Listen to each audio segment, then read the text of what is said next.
और fifth generation warfare के अंदर किसी दुश्मन को एज डायरेक्ट हिट करने की आपको ज़रूरत नहीं होती। अब वो आपको इंटरनली इतना वीकन कर देता है कि उसके बाद फिर आप किसी बैरूनी क़ुव्वत से लड़ने के काबिल नहीं होते।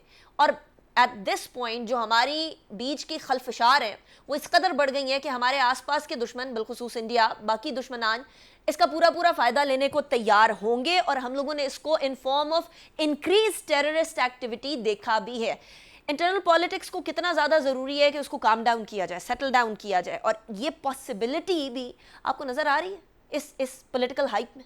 इसमें देखें, ये जो फिफ्थ जनरेशन वॉरफेयर है, इसका जो मेन सेगमेंट है वो political warfare, legal warfare, economic front और सोशल फ्रंट इसका मेन जो है वो मेन कंपोनेंट है।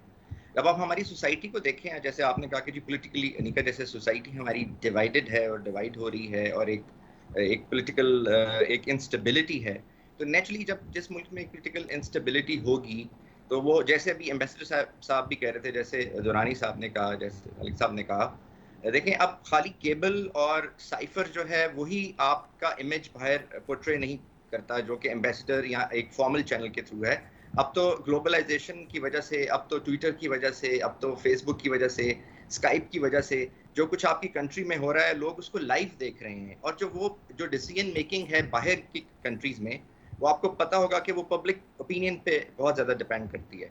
सो ना सिर्फ ये है ये कि आपका जो एक इमेज गलत जा रहा है थ्रू ऑफिशियल या फॉर्मल चैनल्स, वो भी गलत जा रहा है, बल्कि जो इनफॉर्मल चैनल्स के थ्रू जा रहा है, जो कि पब्लिक ओपिनियन उन कंट्रीज में बनाता है, वो भी एक नेगेटिव इमेज पोर्ट्रे हो रहा है। तो आई थिंक ये जितना ये हमारे जो पॉलिटिकल डिवाइड है, मैं किसी पर्टिकुलर लीडरशिप की बात नहीं कर रहा, लेकिन कोई जो भी पॉलिटिकल डिवाइड है, जो पॉलिटिकल पार्टीज हैं, उनको आई थिंक ये देखना चाहिए कि एक लेवल तक तो जो पॉलिटिकल स्ट्रगल है उसकी समझ आता है, लेकिन उसको अगर बहुत ज़्यादा ड्रैग किया जाए उस पॉलिटिकल, और आपके जो इश्यूज हैं, रियल इश्यूज, वो बहुत बैक बर्नर पे चले जाएं। इस वक्त अगर आप देखें, we are heading towards a food crisis, we are already into a very severe energy crisis, और इकोनॉमिक क्राइसिस तो कुछ डिटेल उसकी बताने की ज़रूरत नहीं है कि हमारी इकोनॉमिक स्टेबिलिटी है, इकोनॉमिक हेल्थ की क्या सिचुएशन है।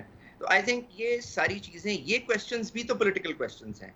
खाली पॉलिटिकल क्वेश्चंस इक़्तिदार के, पॉलिटिकल पार्टीज़ के तो नहीं हैं। फिर पॉलिटिकल क्वेश्चंस जो हैं इंटरप्रिटेशन के, कॉन्स्टिट्यूशन के, और वो सारी चीज़ें जब ये लिंक होती हैं, तो आई थिंक इन सारी चीज़ों को एक पॉलिटिकल कंसेंसस के साथ और पॉलिटिकल लीडरशिप को इस वक्त देखना चाहिए। और आई थिंक इसके ऊपर कोई डिस्कशन होके तो इस मसले को कोई हल निकालना चाहिए, ताकि कंट्री, जैसे दुरानी साहब ने भी कहा, कि जो हमारा इमेज पोर्ट्रे हो रहा है, और कंट्री एक स्टेबिलिटी की तरफ जाए। राइट।